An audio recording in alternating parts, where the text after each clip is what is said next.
अटल जी भी बहुत हिमाचल आते जाते रहते थे।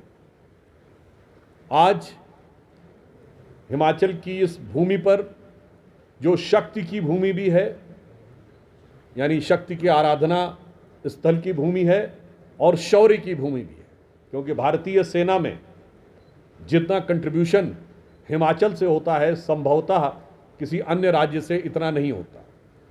यह पुण्य की भूमि भी है और पराक्रम की भूमि भी है। और 21 हमारे परमवीर चक्र विजेताओं में से 4 हिमाचल से रहे। पहले परमवीर चक्र विजेता मेजर सोमनाथ शर्मा, धन सिंह थापा जी, संजय कुमार जी और कैप्टन विक्रम बत्रा। आप कहेंगे कि इसका यहाँ उल्लेख करने की क्या आवश्यकता है, क्योंकि मोदी जी ने विगत 12 वर्षों में यह निर्णय लिया कि अंडमान निकोबार के 21 द्वीपों का नाम हमारे परमवीर चक्र विजेता बलिदानी सैनिकों के नाम पर होंगे।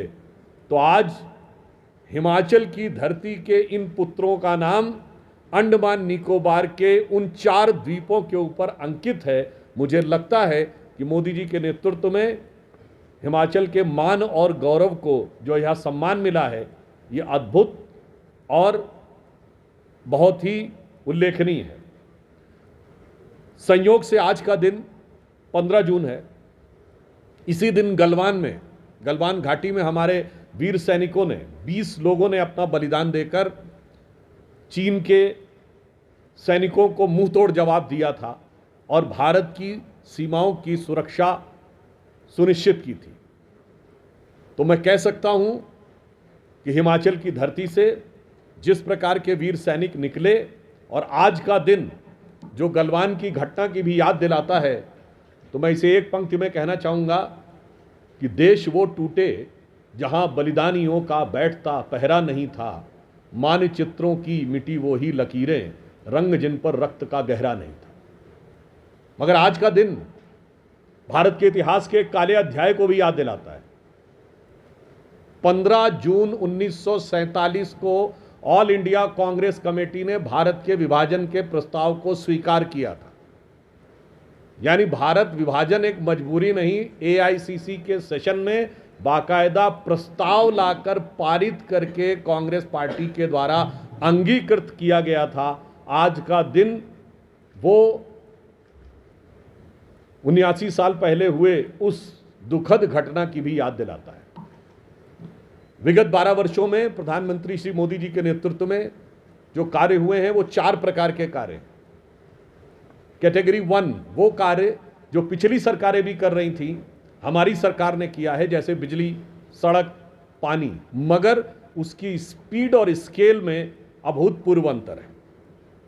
यानी वो पिछली सरकारें भी कर रही थी, पर हमने जिस रफ्तार से किया है, जिस परिमाण में किया है, जिस पारदर्शिता के साथ किया है, जैसे पहले 74 एयरपोर्ट थे, आज 164 एयरपोर्ट है पूरे देश में। अगर आप ये देखें 37 किलोमीटर पर डे सड़क बन रही है, रेलवे का फुल इलेक्ट्रिफिकेशन हो चुका है। ये सब वो कार्य हैं जो पूर्ववर्ती सरकारें भी करती रहती। दूसरे प्रकार के वो कार्य कैटेगरी 2 जो पिछली सरकारों ने सोचा कि हम करेंगे मगर कर नहीं पाए, और मोदी जी की सरकार ने वो भी करके दिखाया, जैसे जीएसटी और नारी शक्ति वंदन अधिनियम। सोचा तो पिछली सरकारों ने भी था मगर कर नहीं पाए। तीसरी कैटेगरी के वो कार्य हैं जो पिछली सरकारें सोच ही नहीं पाई कि यह भी किया जा सकता है, जैसे मनाली लेह के ऊपर यह टनल, अटल टनल बनना, और दुनिया के सबसे ऊंचे रास्तों में से एक पे यह सुगम कार्य होना, चिनाब का सबसे ऊंचा पुल बनना, और भारत डिजिटल ट्रांजैक्शन में नंबर 1 देश हो जाएगा। यह कांग्रेस सोच ही नहीं सकती थी, क्योंकि उनके पूर्व वित्त मंत्री चिदम्बरम साहब का सदन के पटल पर दिया गया बयान है कि भारत में तो लोग कम पढ़े लिखे हैं, टेक सेवी नहीं है, कहां से वाईफाई आएगा। कैसे आप सोचते हैं कि कोई सब्जी वाला या कोई छोटा दुकानदार डिजिटल ट्रांजैक्शन करेगा। आज डिजिटल ट्रांजैक्शन में भारत दुनिया का नंबर 1 देश है, और सिर्फ नंबर 1 नहीं है, we contribute to 49% of the global digital transaction, which is more than US and China put together. और यूपीआई वीजा को पीछे छोड़कर पिछले वर्ष दुनिया में एक दिन में सबसे ज्यादा डिजिटल ट्रांजैक्शन करने वाला देश बना। यानी एक कैटेगरी वो भी है। सोलर एनर्जी में सोचा होगा पिछली सरकारों ने, पर यह नहीं सोचा होगा कि भारत इंटरनेशनल सोलर अलायंस का लीडर बनेगा। वो करके दिखाया। पिछली सरकारें ये कहती रहीं कि बाहर से आक्रमण होता था। दुनिया में हमेशा होता है कि छोटा और कमजोर शिकायत करता है कि बड़ा और ताकतवर हमें सता रहा है। हम बड़े और ताकतवर मुल्क होकर छोटे और कमजोर की शिकायत करते थे। वो आते थे एट देयर विल, भारत में कहीं भी आतंकवादी घटना करते थे और चले जाते थे। जुलाई 2011 में राहुल गांधी ने बयान दिया कि आतंकवाद पर नियंत्रण संभव नहीं है। जैश ए मोहम्मद का हेडक्वार्टर जहां मरकज सुभान अल्लाह है, वहां से दिल्ली, मुंबई, बेंगलोर, पुणे, नागपुर, जयपुर, वाराणसी, चंडीगढ़, लखनऊ, फैजाबाद, गुवाहाटी, सब जगह आतंकवादी घटनाएं होती थी और वो मरकज सुभान अल्लाह में बैठ के सुभान अल्लाह कहते थे। अब मोदी जी ने वो दिन दिखाया है कि जब मरकज सुभान अल्लाह पे ब्रह्मोस जाके गिरा तो वो या अल्लाह करने लगे। मुझे लगता है ये शायद कांग्रेस ने कभी सोचा भी नहीं होगा, वो करके दिखाया। और चौथे प्रकार का कार्य वो करके दिखाया है जिसके लिए कांग्रेस और विपक्षी दल कहते थे ये कभी नहीं होगा और हम इसे कभी होने ही नहीं देंगे। धारा 370, 35A और अयोध्या में भव्य श्री राम मंदिर का निर्माण, वह भी करके दिखाया। अर्थात चारों प्रकार के कार्य, एक जो पिछली सरकारें करती थी उनसे कहीं बेहतर, शानदार, तेज, पारदर्शी। दूसरे जो वो सोच के रह गए वो करके दिखाया, जो वो सोच नहीं पाए वो करके दिखाया, और चौथा जिसके लिए वो कमर कस के बैठे रहे कि नहीं होने देंगे, वो भी करके दिखाया। जहां तक हिमाचल के संदर्भ में हम कहें तो 4 से 14 के बीच में जो टैक्स रेवेन्यू का डिवोल्यूशन था स्टेट को, वो 12,000 कुछ करोड़ रुपए था और 14 से 26 के बीच में 76,000 करोड़ रुपए। ये अपने आप में इस बात का प्रमाण है कि कितना बड़ा बदलाव यहाँ पर आया है। बिलासपुर के एम्स के साथ Indian institute of information technology का आना और हिमाचल में सेंट्रल यूनिवर्सिटी बनना, अनेक ऐसे कार्य रहे जो केंद्र सरकार के द्वारा यहाँ पे ध्यान रखकर किए गए। मैंने अटल टनल का पूर्व में भी उल्लेख किया।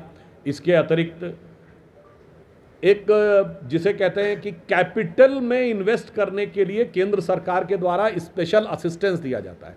कैपिटल इंफ्रास्ट्रक्चर क्या है कि आप सड़क बनवाएं, अन्य चीजें बनवाएं जो आगे काम आए। उसके लिए 8,300 कुछ करोड़ रुपए आया, जो कि 4 से 14 के बीच में इस मद में कुछ आता ही नहीं था। तो अगर हम उस दृष्टि से देखें और रेलवे को लेकर जो विकास करने की बात हुई, और आप यहाँ हम धर्मशाला में बैठे हैं, धर्मशाला का ये स्टेडियम भी अटल जी के टाइम में जब धूमल साहब सीएम थे उस जमाने में बना था, और आज ये विश्व के सबसे खूबसूरत स्टेडियम्स में यानी सबसे नयनाभिराम क्रीडांगन में से एक माना जाता है। और आपने देखा अभी यहाँ 2 दिन पहले अफगानिस्तान और भारत के बीच का मैच भी हुआ। यह भी दर्शाता है कि किसी ज़माने में अफगानिस्तान से जिस प्रकार का भारत का संबंध था, आज वह इतना बदलाव आया है कि यहाँ पर उसका क्रिकेट मैच भी होना शुरू हुआ है। फिर अगर आप उसके साथ देखें तो रेलवे के डेवलपमेंट को लेकर ऑन एन एवरेज कांग्रेस के शासनकाल में 100-108 करोड़ रुपए के आसपास का डिवोल्यूशन आता था। इस वर्ष एक बड़े प्रयास के चलते हुए सरकार ने 29,000 करोड़ रुपए का अलॉटमेंट किया है ताकि रेलवे के नेटवर्क को हिमाचल में उत्कृष्ट कोटि का और विश्व स्तर का बनाया जा सके। तो मुझे लगता है कि केंद्र की सरकार ने इन 12 वर्षों में पूरे भारत के लिए और यहाँ हिमाचल के लिए अनेक सराहनीय और महत्वपूर्ण कार्य किए हैं।